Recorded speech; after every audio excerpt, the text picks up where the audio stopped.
The Flash 755, Joshua Williamson writing with Rafa Sandoval on the art. So, at the end of this arc, so this is the end of the penultimate arc, I suppose, to put it in context of where we're going next. So I'm going to say something right here before we get into the details here. There's a page towards the end of this issue that I actually love. Yeah, me too. I wonder if it's the same thing. It might be, because so basically this issue is we have, the multiverse has been erased because of Paradox. Flash, Godspeed, and Reverse Flash all have to work together. Flash even has to kind of trust Reverse Flash because he's like, okay, the plan is go back in time and stop Paradox from becoming Paradox, but not by killing him, by saving him. Kill him. Yeah. By stop. I know that's your thing, Thon. Do not kill him, or you'll doom us all. And there's flaws in this storytelling here because Reverse Flash has the moment where he goes to vibrate his hand, and it's I mean, I don't know if the TV show took this from a specific comic in the past, but it felt very TV show-esque the way he was vibrating his hand. No, I think that's how he killed Iris, and that's what led to Barry killing him.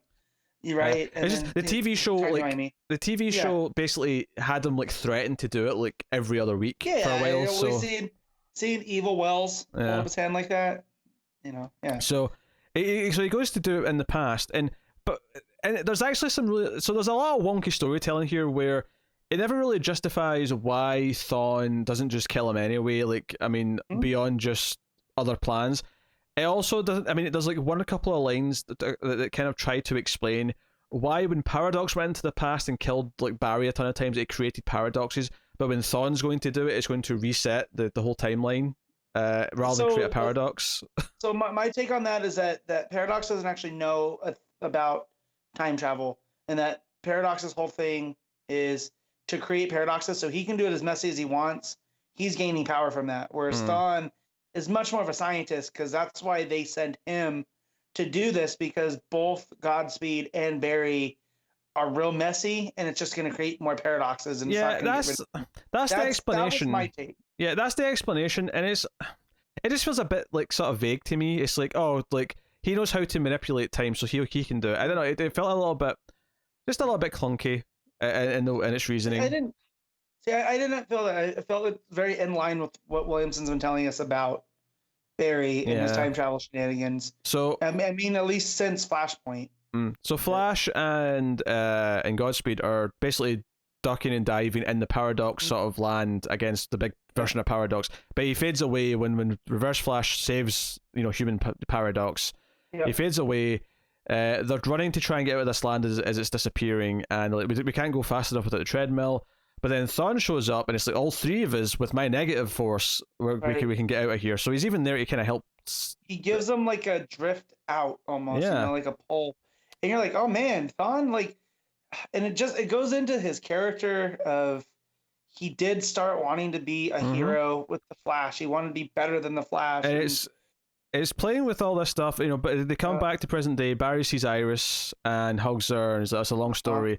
So up until this point in the issue, it's not been terrible. There's some wonky elements to it, whatever. And they're kind of playing with the idea that Reverse Flash has some good in him. Okay. At the bottom of this page, August sort of turns to him and says, "Hey, you're from the future. Do you happen to know who killed my brother?" Because that was August's thing right from the start, was that his brother was killed, and he wanted to find out who it was. And the next page is a full page spread. Probably the best page in the Flash in years. Reverse Flash says, "Oh, that was me, I did that," and then just snaps August's neck there and kills him. Boom. So I let out an actual holy shit as I was reading this on, I think, Wednesday. This is fun. I can't believe Williamson had this in the tank. He just everything August was building up to. I did that. Snap, dead. Yeah, and he developed August and has had him. He was the initial villain, and then he ran through, and he's like, oh no, he's more flawed. He's like an anti-hero. He wants to make up for what he did, and you're like, oh, he's another worthy addition to the Flash family. And he goes, gotcha. Yeah, and Zoom's gonna zoom. That's just it. What makes this work though is that, because if this was some other random character who just shown up and did this, it would feel really kind of weird and out of left field. But Thawne just going like nonchalantly, like, "Oh yeah, that was me. I killed your brother," and then just kills August there and then. Yeah. It feels so deliciously evil, and like no, like this issue maybe made you think like, well, maybe he's got a bit of good in him. He's turning over a new leaf. Maybe he's he's thinking of being better. He did the right thing earlier, and he does something just so suddenly drastically evil and vicious. It's like, holy crap. I am actually bizarrely kind of excited for Flash versus Thawne in this last arc, just because of this. Me too. I was telling Connor earlier in the week because he was asking, I forget how we got talking about Flash and comics. I think I went on to Twitter. I think I was asking you. Oh yeah, it was on Twitter, and I was like, I was like, well, it's someone it's not going to make me read however many issues I missed, and you were like, I'll DM you the for you. Right. So, and I did, and I told him as this was going on, and it's just like what you said, Pete. Like it made me excited to see where this is going to go, and I'm glad that I jumped back on because had I not, and you would have been saying this, I was like, oh, I got to get caught up now because just the way that it was handled, it is almost if this is wrestling, this is Shawn in the barbershop, right? Where you're like, okay, I know Shawn Michaels can be a little shit, but maybe there's something in there with him. And then no, he kicks his partner through the window and he goes off on his own. No, this started with just tangentially bringing me into the conversation by bringing me up, and then throwing straight into wrestling. And I'm like, actually, to go with maybe a better wrestling analogy here. Oh, yeah, that's much better. It was me, Austin. It was me all along, Austin. That was the beginning, but just the way that Williamson handled it, and I wish this wasn't double shipping. And he could get rid of a lot of the fluff because I feel that's a lot of my problem with his is he's just writing to fill issues and there's certain beats he wanted to get through to get to this point because ultimately it's going to come down to Barry versus Thawne. Don't get me wrong, I do think there's some conceptual issue or problems with year one. Some of the stuff with Paradox conceptually just isn't all that great, but like this moment convinced me that okay, he still has some good Flash left in him, and it's just one final story. So if you can go out and because there was some obviously dips here or there, but it was really solid for the first like 50, 60 issues. Flash War. Yeah, and then it kind of started to kind of stagnate a little bit, and then these last year or so, it's kind of been rough. And I really like. I actually because he's got an ending now, because he's actually wrapping things up. He doesn't have to stall. He can just do his final 4 or 5 issue story that's going to blow up.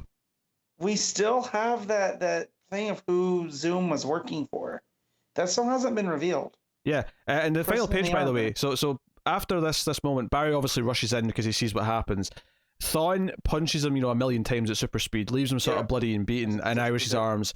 And the last page is Thawne speeding off, and he says, "You know what? It's time for me to get my family of my own, a reverse Flash family." And then it's like these last like 3 pages are perfect. Right. And as a longtime Flash fan, this could mean inertia, right? We haven't seen since Rogue's Revenge. Which, by the way, the next time on at the bottom is a wonderful pun. It says, "The Rise of the Legion of Zoom." Right, which is pretty good. And who else can this be, though? Who else are some of these darker speedsters that are going to join up with them? What's Solomon up to right now? What's Solomon doing? I think I remember the last thing was he was working for who I thought was Superboy Prime, but I don't think it is because it looks like Superboy Prime is going to be dealing with Metal. I think he shows up in Speed Metal. If Didio was still here, Wally would be on the Reverse Flash team easily. But luckily we're out of that. Whoever it is, I'm there. The Flash being a family is one of the things that I love so much about this section of. Don't get me wrong. The quality of this final story could just be as weak or whatever as a lot of what we've had in the last year and a half. Right, but we're going into it with high bar. The last 3 or 4 pages of this issue are basically perfect, like Reverse Flash material, and I'm excited to at least see if we can wrap it up in the final. I think it's only like a 4-issue arc as well, maybe a little bit more than that, but it has to be a little bit more than that because it's ending in September. So September. August, July, 7. So 7 issues left. 7, 8, yeah. 7 issues. Well, left? yeah, because he's not doing the annual because that's Tom Taylor, right? So that's not going to be part of it this time. No, he is writing the annual. It's still him. Yeah. It's Suicide Squad stuff, and they're in it, but I'm pretty sure Williamson's still the writer on it. Oh shoot! I thought. Yeah, I was reading it either way, so. Well, yeah, I'm gonna read it, but I mean, it definitely. Yeah. So hey, you know what? And the art on that page, the big page, the neck snapping page is really good as well. Yes, it is. So despite the fact that the first 2/3 of the issue are still just kind of they're not bad version of what we've had recently. That last little chunk is something special. So hopefully at least there's more good stuff. Matt, what are you giving this issue? I'm gonna give this an 8.5. I really liked it. This is conflicting because, like I say, the first 2/3 I don't necessarily think are anything particularly above and beyond what we've had recently. It's not bad, but it's not great. And then the ending's this, so I'm going to give it an 8. Basically elevated, like I would say the last 3 pages elevates, or last 4 pages elevates this like a whole 2 points. That's kind of how good that last few pages are. Also, we're done with Paradox, and that's stupid design. That's also good. Yes. Redundant character I just don't need. Gone.